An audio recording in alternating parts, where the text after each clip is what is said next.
Name is Lisa, and I'm an internal support coordinator with WEX FSM, and I wanted to welcome you guys to today's session of Solution Studio. Today, we're going to be going over scheduling best practices. So let's get started. Okay, so the schedule, um, as a company, there's a few things that you kind of need to decide when you're getting ready to move forward with WEX FSM. And some of you may have already made this decision, and some of you may not have thought about it yet. But once you go to do reporting, it's going to depend on the decisions that you make while you're scheduling to see what you can get from reporting. So one of the things that I like to have people think about before we get started in here is how they're going to handle callbacks.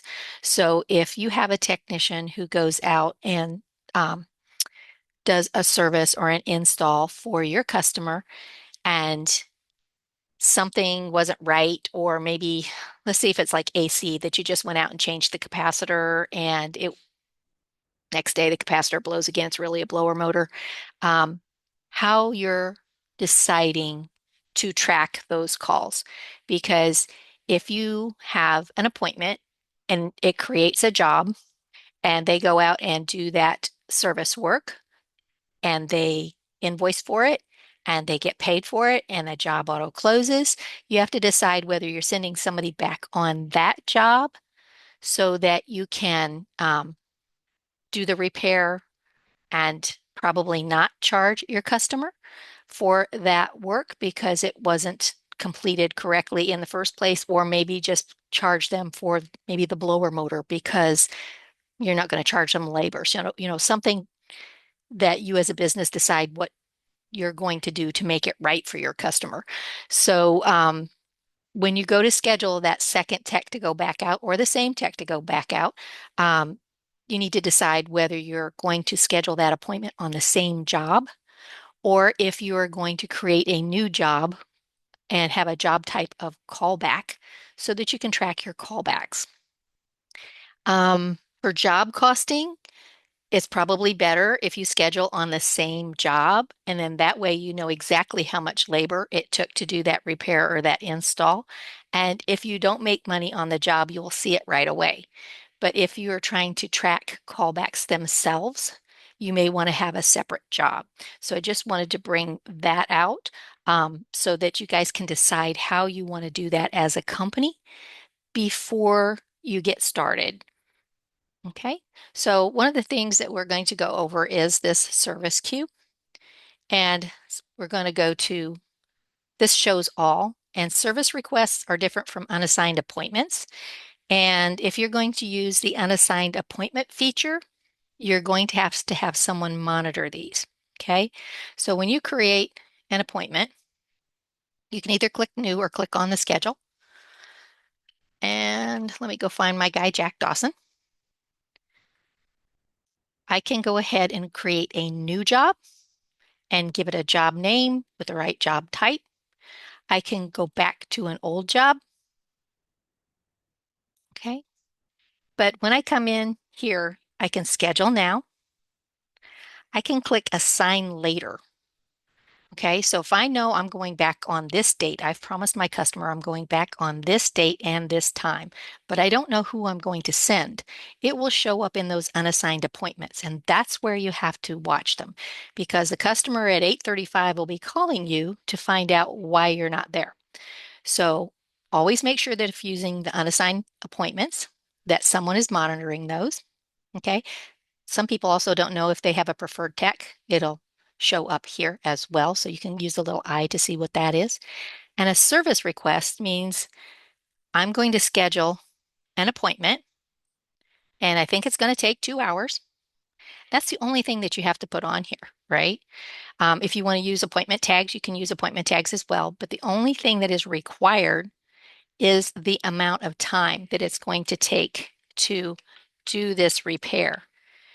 And so goodness, someone is trying to contact me while I'm doing the middle of the webinar, so we're not doing that. Okay, so you don't know who is going, you don't know when they're going, but you know that the appointment should take about 2 hours. So that is not as critical to watch. You can be going out there again when you have time, or look at the schedule to see when you're in the area and schedule that as well. Now, I did mention appointment tags, and appointment tags are a feature that you can use. So, like if you're doing new construction, you can create these and you can add them as you go. Rough in, trim out, final, so that you can see what stage of the job you're on the reporting. So you can also have appointment tags that would be take my tallest ladder, um, need a second person, anything that you can think of that would be beneficial for your tech to know what they're doing when they're going out there, and for you as a company to see on reporting what stage or what was needed on that job, because the appointment tags do show on some reports. Okay, so we've got the service requests, which you don't know who and when, but you know the amount of time, and unassigned appointments that have a date and a time so that you know exactly when you have to go back. Okay, so if you never use these features, you can hide this, make your schedule a little bit bigger. Okay, we also have the option to do daily, weekly, monthly. You can click on the date. And I wanted to see daily on, I believe, May 11th, I think was the last time I was in here. Yeah, there we go, playing with that. So what I wanted to show you is another feature on the schedule page that is kind of not used very much. It flies under the radar, but it is so helpful for you. So when you schedule your day, you can line it up 8 to 9, 9 to 10, 10 to 11, all the way through the day, and you have all the spaces filled. It looks really, really good until reality happens. And then somebody calls in sick, or somebody is late, or even somebody clocks in early and goes to their job early.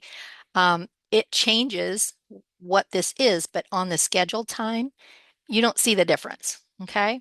So what I did was I went in and I closed these jobs out. I did the en route at the job and completed. So that's why they're grayed out with the different colored job colors around it. And remember, you can hover over these, get more information. There's my rough in tag that was on there. And this one I hadn't gone to yet. Well, there was a little bit of gap in here for the tech to take lunch, but under scheduled versus actual time, you can see what really happened during the day. So if I click that, it's very small because I didn't wait very long because I was impatient. But if I hover over it, I should be able to get to it.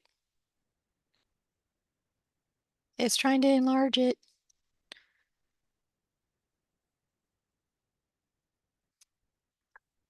This is funny because I was too impatient to do it. But if I it usually lets me hover, but this is the actual time I was there. Okay. So if I came in and I had an 8 o'clock appointment, but I didn't show up till almost 10, there's this whole gap of time. Okay. So I got to my customer late, finished really quickly, and went to the next customer. And so there's this huge gap of time in here that you can have a service request that might be in the same area that you can schedule. You can call Henny Penny and see if you can go there early and maybe move this down so that you can schedule some things later in the day. But this will tell you what actually happened for that date. And if you're patient enough to put enough time in, you can hover over it and it will show you the scheduled for time.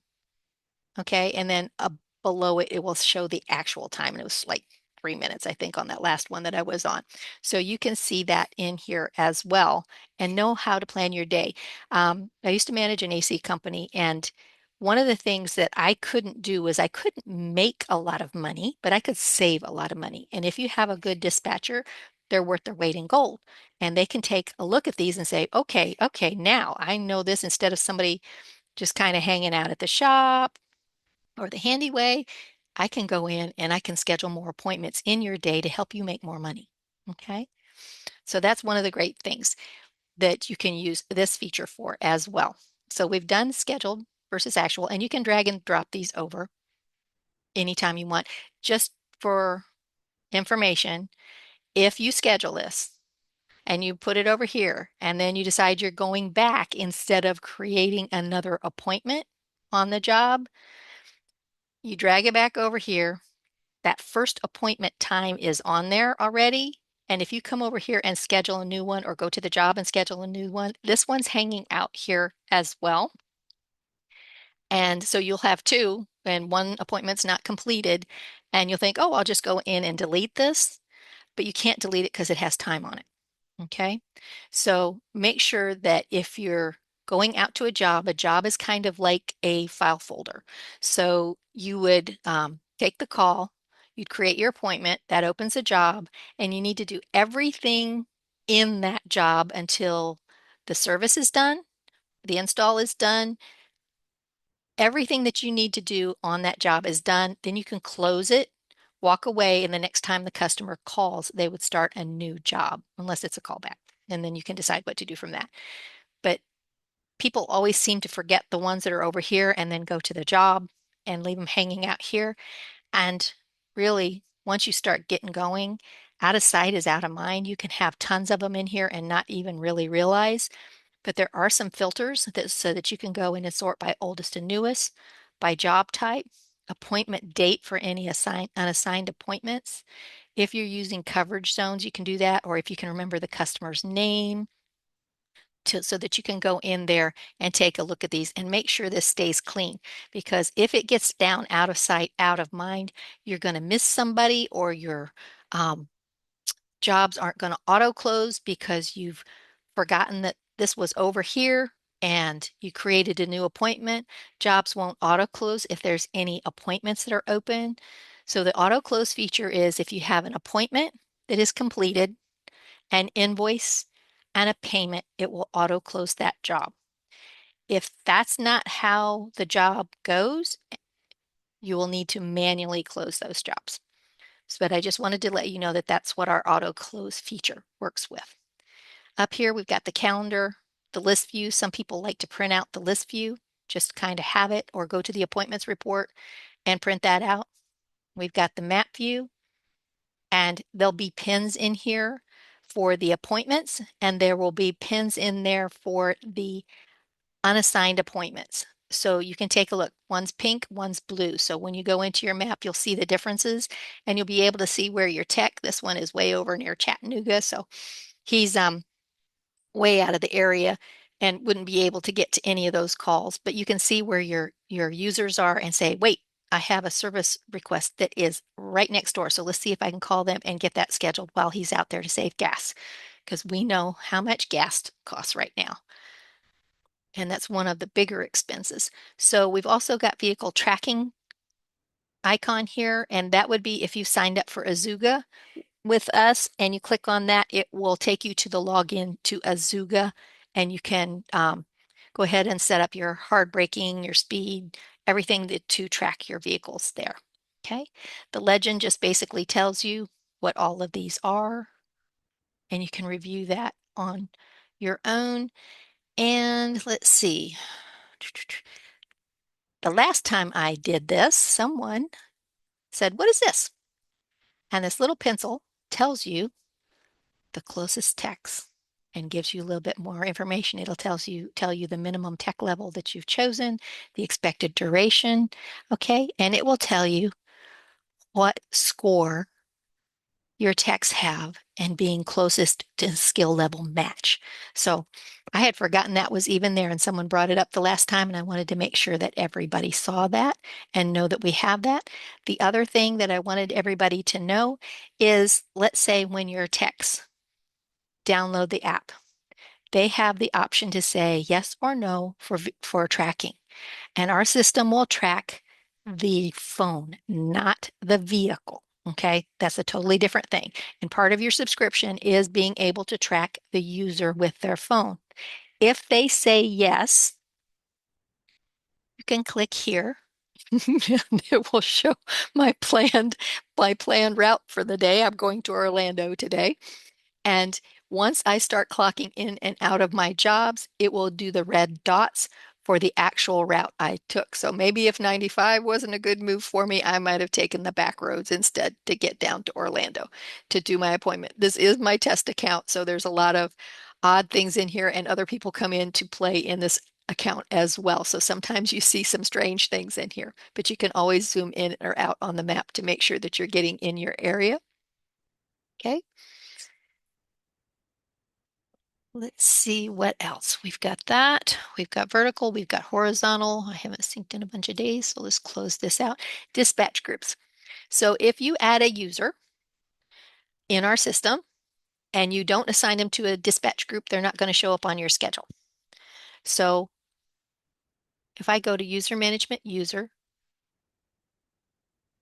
and I'm going to pester Brandon, see how he's not assigned to a dispatch group? He's not going to show up on the schedule. Okay, so your dispatcher is not going to be able to see them. They think they're not on, that there's a problem. And you can come in and add them here, or you can add them in bulk from the dispatch groups. So one of the things in our system that I can tell you that are two rules that are pretty much across the whole system. If it's red, you can click on it. And if there is a box without this little caret, it means a multi-select. So when you click in the box, if I have more than one dispatch group, I can add them to more than one dispatch group. So if you have a service tech that kind of doubles on install when it's slow or when they need a startup or they need help, they can be on more than one dispatch group. Okay. But once you add them as a user, oh, we've got another one that I forgot to tell you. If your subscription is 7 people or 10 people or whatever your subscription is, and you need to add another user, if you have a user that does not need to log into the system, you can add a user set to off. So a lot of people have installers that stay in one place all day. Sometimes they don't add their installers as a users because they don't need to log into the system. Okay. But they want to see where they are on the schedule. You can add a user and set them to off, and you don't have to pay for that user. You can see them on the schedule. You can put them on the schedule, but they can't log into the system in any way, shape, or form. But you can see where they are. So at least you know where your people are for that day. And you can go ahead and close out the appointments.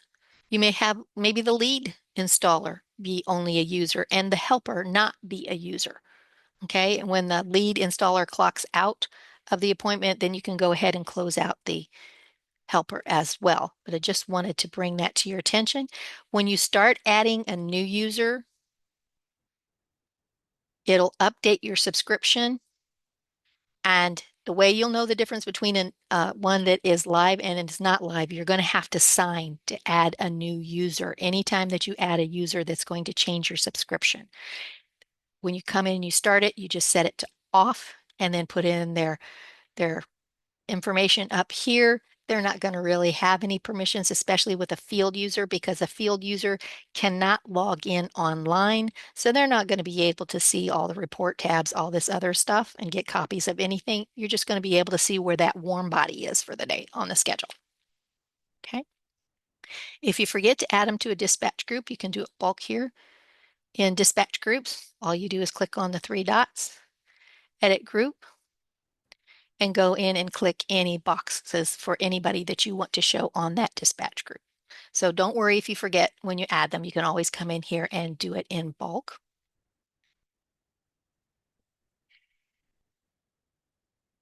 Okay, so let me go into this job.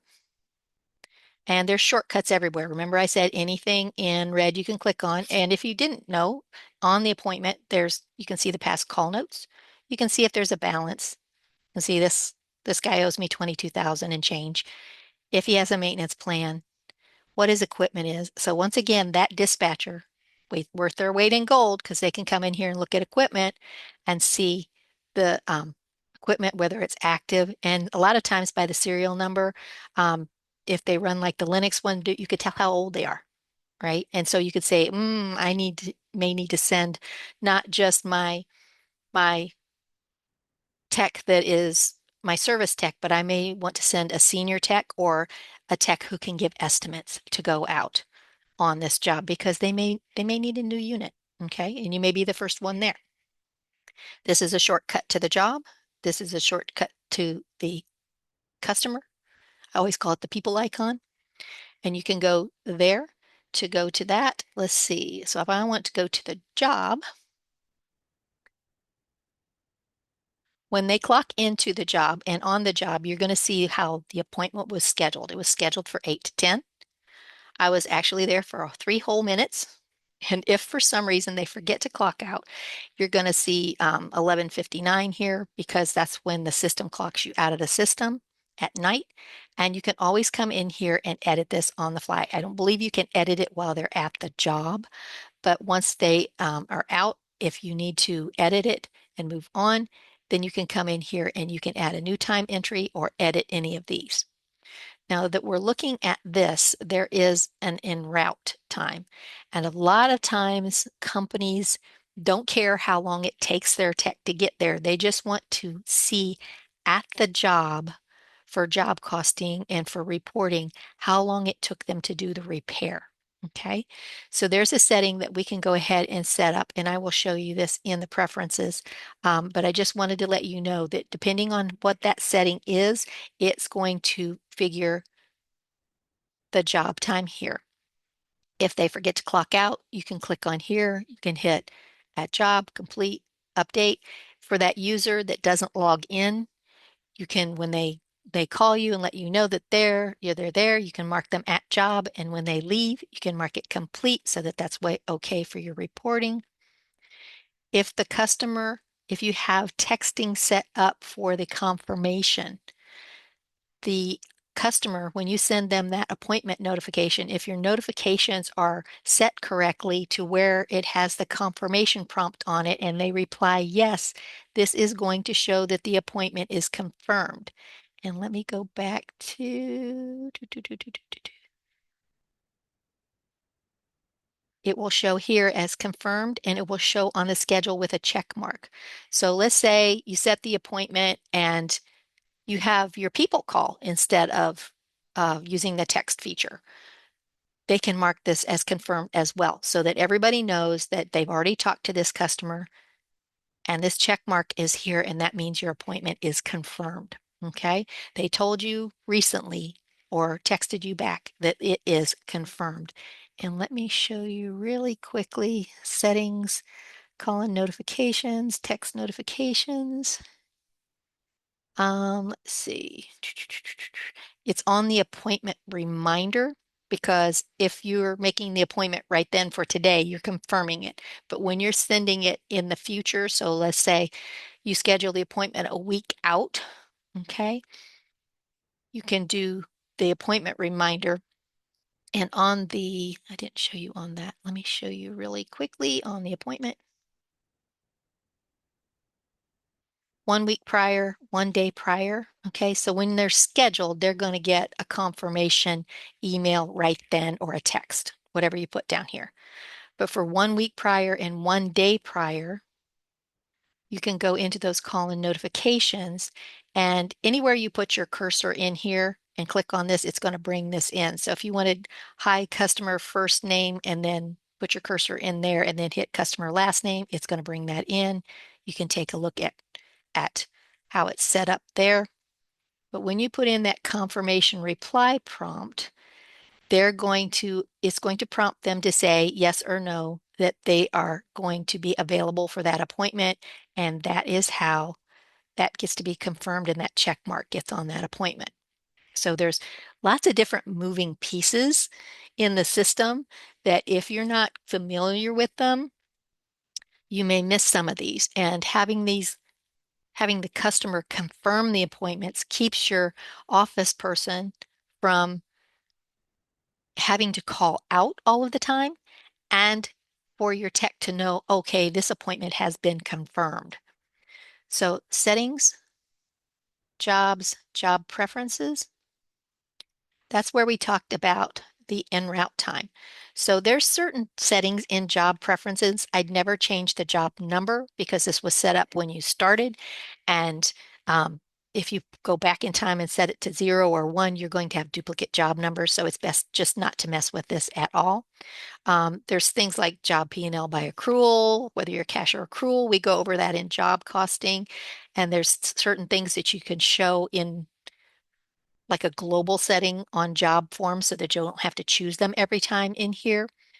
But the one that we're talking about right now is require flag for follow-up is on there as well, but the exclude technician travel time. And if you're ever unsure of what these mean, make sure to check the I. This says exclude travel time when calculating tech total time, and it is off. So it's not excluding it. So if you want to exclude it, you have to turn it on. So it's kind of like voting when they set the things up and they say, okay, vote no if you want something to happen. So it's kind of like a negative here that people get confused on this one a little bit. But if you want to exclude it, you turn it to yes and turn it on. Okay. And that way, when you do your reporting, your scheduled versus actual time, all of that stuff that you don't want to count the tech en route time on the job, it will show it on the job so that you can see what it was, but it's not going to figure into the reporting calculations. Okay, let's see. So on reporting, I think I've gone over pretty much everything on this schedule. Let's see if there's anything else. We've got the hover. Um, the shortcuts on the hover. I think pretty much this is good, but now we wanted to go to reporting. So if you go to reporting and you would go to scheduled versus actual time, and we go over this in the job costing and tracking user time. So it's in two different other webinars of how it works in there. So if you go to scheduled versus actual time, if you come in here and there's nothing within this date range, just kind of back it up to whatever date that you do payroll or whatever you're looking to quantify.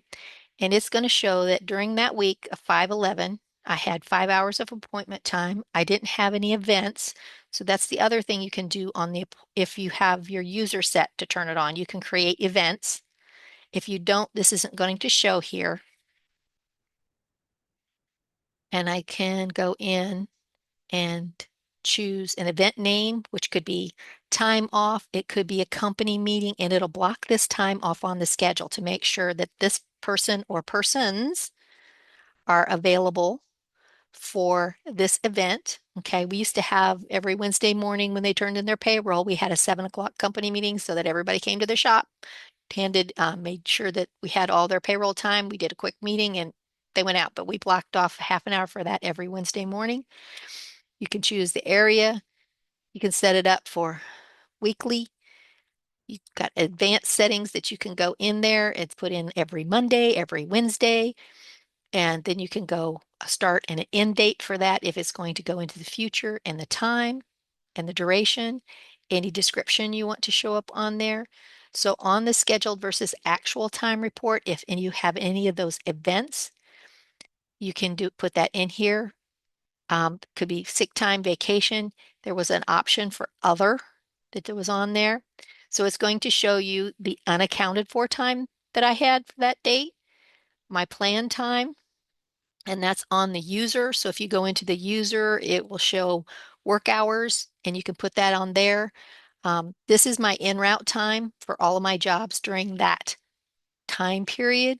And once again, remember no caret here, so it's a multi-select. You can choose one or everybody or any combination. Um, unaccounted for time and my total time. So let's say, okay, this is very lovely. It gives me all these totals, but I want to see the individual jobs. This little red arrow here is the breakout so that you can see all jobs that account for this.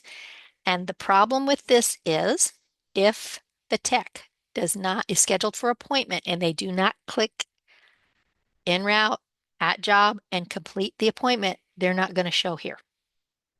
So that's one of the requirements for this feature to work. It's going to show the totals as being different as well because it may show up as a missed appointment.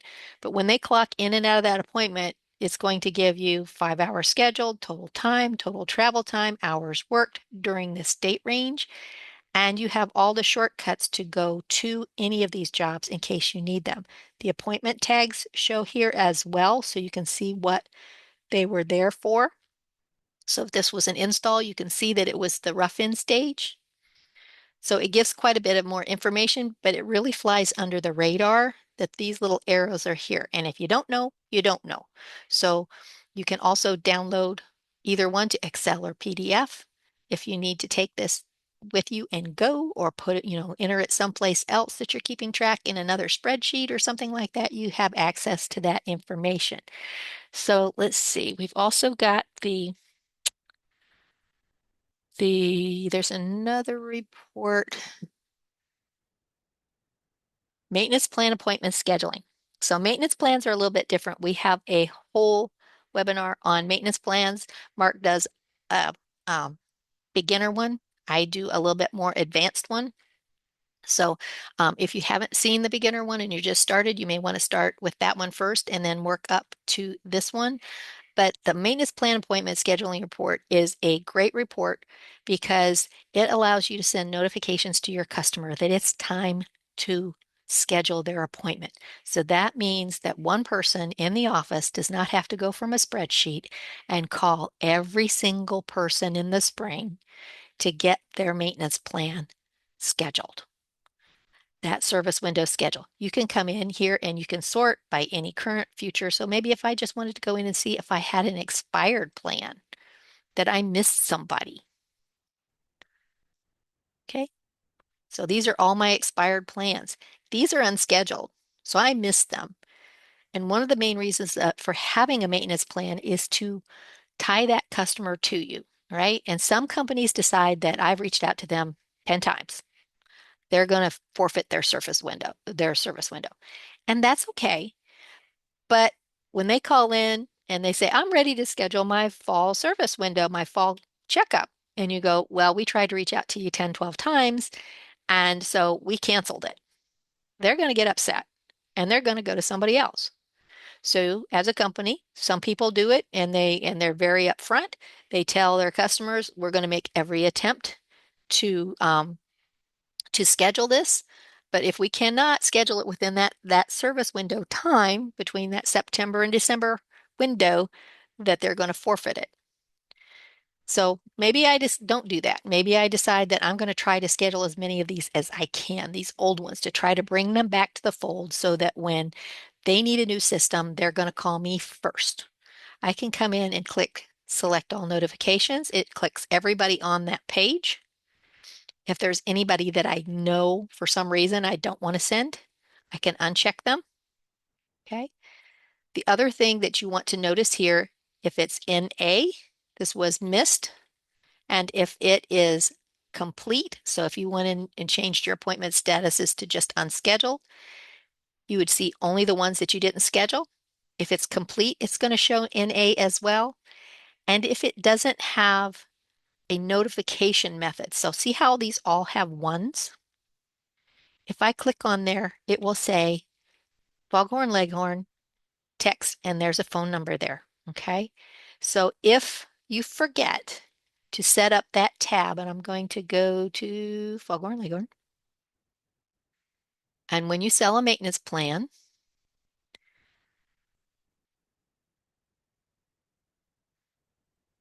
and you get to the reminders, and this is turned off, this report is going to show 0 because it doesn't have a destination to send the reminder. Okay, so if you are trying to use this feature, make sure that you have a contact method for this customer. It's turned on. I have seen this up to 4. So I've seen the husband text and email. I've seen the wife text and email. She sets up the appointment. She says, he's going to be home. He says he's going to be home, but I want to make sure that he didn't run off to Home Depot or Lowe's to go get something and forget about it. So put me on here as well. So if that is 4, this number is going to be 4. It's going to have 4 destinations that it's going to go out to. So you hit review. It will tell you that it's going to go out to this and all of the messaging applies, and you hit send notifications. It will give you a little report. If there's a lot of traffic in the system, it will say it's running the report, and it will pop up when it's ready. Okay. And then once it has run that report, it will put in here today's date. So I like to use like the 3-strike rule, send this out to them twice. And if they haven't called in to schedule, then pick up the phone and call. And as everybody schedules, This number is going to get less and less, so it will be less for your dispatcher or your person in the office to call. They will have the customers call you and schedule so that they don't have to waste their time calling out. Okay. And you can tell that by looking here. It will tell you the destination. It will tell how many times it was sent out. I see I sent this out twice, so I'll give them a couple of days to respond, and then I'll come back in and probably give them a call. Okay, so this will save your office person a lot of time to go ahead and do that. So we've done appointment tags. The only other thing that we really didn't go over was the flag feature. So let's say that the tech goes out there. The customer needs a new blower motor. He doesn't have a blower motor on the truck. He can flag the job and say, somebody needs to order this part. You could tell half horsepower, whatever it is, motor that they need to order from where, and give them the model and serial number on the flag. So they can create a flag and they can do this in the field and they can go part order. They can assign it to the person who does the part ordering and they can say, I need it to be today. Our distributors had a 2 o'clock cutoff to get it on the next day. So the person who monitors these would need to check them throughout the day to make sure that they're getting these done in time to get them on the next truck, or however, if somebody's going to go pick it up, that they can get that person there. You can put in here, need blower motor, ASAP, okay? And I assigned it to Brandon, okay? It's going to put this big old bar on here, okay? It also shows, I believe, on the schedule that there is a flag on that job. Let's see if I still have the right one. Yep, see the flag's there now, so the dispatcher knows that it's on there as well. Okay, and then when you go back to jobs, job list, you can show flag jobs only. Everything in red you can click on. Used to be we didn't have this feature, and you had to come in here and hit follow up, and it would bring everybody with a flag up or down. So it's just a toggle. But we have this feature now, so you can hit show flag jobs only. You can see the follow-up type if you're just looking for certain ones, like I want to go through and check all my part orders before 2 o'clock to make sure I get them ordered. And I can see this is assigned to me. This one's assigned to Brandon. And make sure that those parts get ordered. You can sort by assignee, okay? And make sure you get those done. So if I came in here and let's see, I was Brandon, because this is today's, he can go ordered motor due in Tuesday. I'm going to have to wait for that part till Tuesday because it's back order. Change this date due to Tuesday, or if it's next Tuesday, whatever day it is, okay? And then save it. It's going to tell who created the note, who edited the note down here in the bottom, okay? And so now the date due is tomorrow. Once this is done, and see, people can see this in the field as well. Admins can see it on the mobile app in the top. They'll see that, and you can see the flags up here as well to see, keep track of them in bulk. Users like that are field users will only see theirs. They won't see everybody's like an admin, but they will see the ones that are assigned to them, and they can click on it and look to see what the update is instead of calling the office every time. Okay, and so once this is done, I can come in here, say scheduled part install with Brandon, Tuesday at 3. And then I can hit flag complete, hit save. The flag goes away. When I go back to that job and refresh it, that flag is now taken care of. But the nice thing about that flag is it shows on notes. So here's my note. You can click on the note, you can hover, you can see what happened if you don't want to click all the way in, or you can open it up and see the whole thing, see who created it and who last edited it. Okay. It becomes a job note once that flag for follow-up is completed. Okay. Um, let's see what else. We did that. We do have an appointments report. I'm going to have 12 tabs open by the time I get done. We have an appointments report. A lot of times people come in and print this out the day before. Sometimes their internet goes down, things happen, and they at least have a list of everything that is done. The AC company I worked for was in Florida, so you never knew when you were going to have a storm, internet problem, or a hurricane. So I would print this out, what was coming up for the next several days before I left for the day, leave it on my desk, or save it as a PDF so that I had it anyway, that we had the list of upcoming appointments so nothing was ever lost. Okay, remember the appointment tags? You can search by the appointment tags here as well. And then we also have, go back here, an appointments and service request report.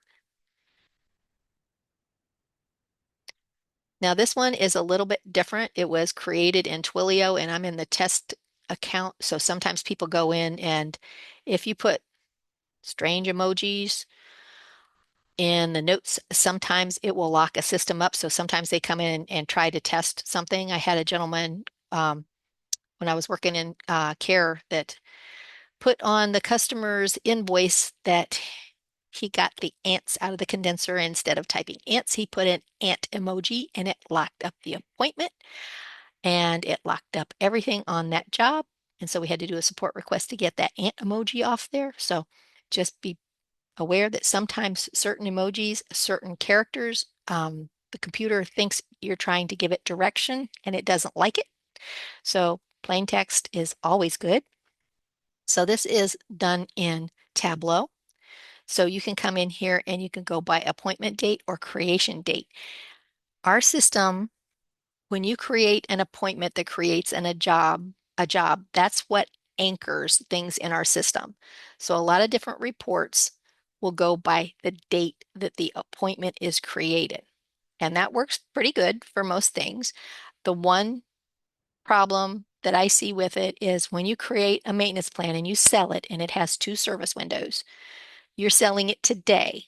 There's a spring appointment that is in, could be right now, and there is a fall appointment that is next winter. If you're looking for creation date, or it could be next year, today is the date that that job was created. So if you don't see something in the reporting, just make sure to go back a little bit because if you create a maintenance plan with two service windows next year, you have to widen that search back to catch it if you're going by a report that goes by creation date. This is set to appointment date. You have all kinds of filters. You can go through in here and see all the service requests if you want to print this out so that you can plan as well. Tableau has an arrow here and you choose crosstab and Excel. That's how you print these. The other one reports that were created early on when it was Pazer have a green bar here and you can do the download to Excel or PDF except for the invoice appointment. I mean the invoice report, because if you ever go look at the invoice report, it's not set up to where it is an item that goes across. It is a quick look at the whole invoice and it can't export it to an Excel readily. So crosstab, Excel. And I think there's another option in there that will say summary and it will give you a list of a number that's in there, but go by the Excel one because summary just tells you how many there are in there. So if you click the wrong one and you say, just gave me a couple of numbers, go back and click the other one. And you can do PDF as well. Let's see, that's about everything that I had. Does anybody have any questions or anything specific to their business that they're trying to do that they need to see how to do, or any questions on what I've gone over? Nope, but I did learn a few things, so it was good. Thank You you. you did? Yay! Sometimes it's really weird because I'm so used to talking to people and going over this with people that when I did the webinar and everybody's muted, it's like I'm talking and I'm not sure if it's being of value. So thank you so much for that. We also have a survey, of course, at the end that tells us how we're doing and if there's any other subjects that you would like us to include in the rotation. Solution Studio has about 20-day rotation. Every Friday is set up for Q&As, but we go over a different feature every day. You can find us down here when you go to search and go to Solution Studio. You're going to see some of the articles, but the one that you're looking for the calendar is Advanced Working Sessions, and that will give you the little bleep about what it is and the calendar to see what's upcoming. And tomorrow we're doing checklists, which are great. So if you guys are interested in checklists, come on back and we'll see you again tomorrow. If not, and you don't have any other questions, I'm going to let you guys go ahead and get back to work. And I appreciate you coming. All righty. Thank you. Thank you.